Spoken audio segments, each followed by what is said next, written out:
முப்போகம் விளைந்து மும்முரமாய் உழைத்து போதுமானதை வீட்டிற்கும் மீதியை விலைக்கும் விற்று மகிழ்ச்சியுடன் வாழ்ந்து வந்த விவசாயிகளுக்கு இன்றைக்கு விரக்தியும் வேதனையுமே வாழ்க்கையாகிவிட்டது.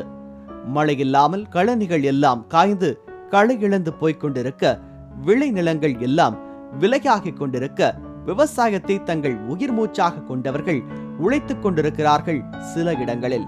அந்த வரிசையில் புதுக்கோட்டை மாவட்டத்தில் கவிநாடு கிழக்கு மேற்கு பகுதியில் உள்ள சுமார் 32 கிராமங்களில் கவிநாடு கண்மாயைத்தான் நம்பியே பாசன வசதியை பெற்று வந்த நிலையில் கடந்த சில ஆண்டுகளாக போதுமான மழையின்றி கண்மாய் காய்ந்து போனது.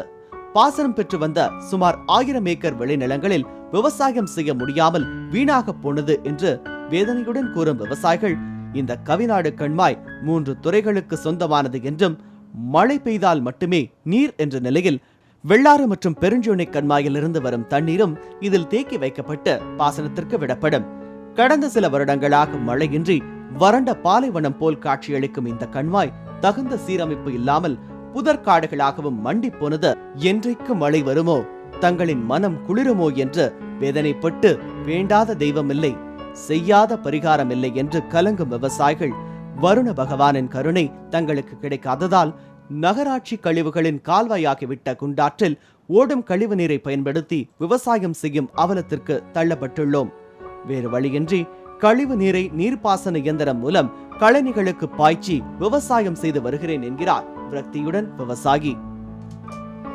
இருக்கும் விளை நிலங்களில் விவசாயத்தை மேற்கொள்ள பாசன கால்வாய் மற்றும் கண்மாய்களை சீரமைத்த கொள்ளிட உபரி நீர் திட்டத்தை செயல்படுத்தினால் மட்டுமே தங்களின் பகுதியில் விவசாயம் செழிக்கும் என்கிறார்.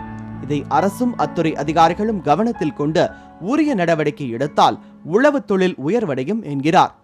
மழை பொழிந்தால் மட்டுமே விவசாயம் செழிப்படையும், இல்லையென்றால் தளர்ச்சி அடையும் என்பதை கவனத்தில் கொண்டு தளர்ச்சியின் பிடியில் சென்று கொண்டிருக்கும் விவசாயத்தை வளர்ச்சி பாதையில் கொண்டு செல்ல பாசனத்தை பெருக்குவோம், பல்துறை வளர்ச்சிக்கும் வித்திடுவோம். லோட்டஸ் செய்திகளுக்காக புதுக்கோட்டையிலிருந்து ஆரோக்கியராஜ் மற்றும் நாகேஸ்வரி சவுந்தரராஜன்.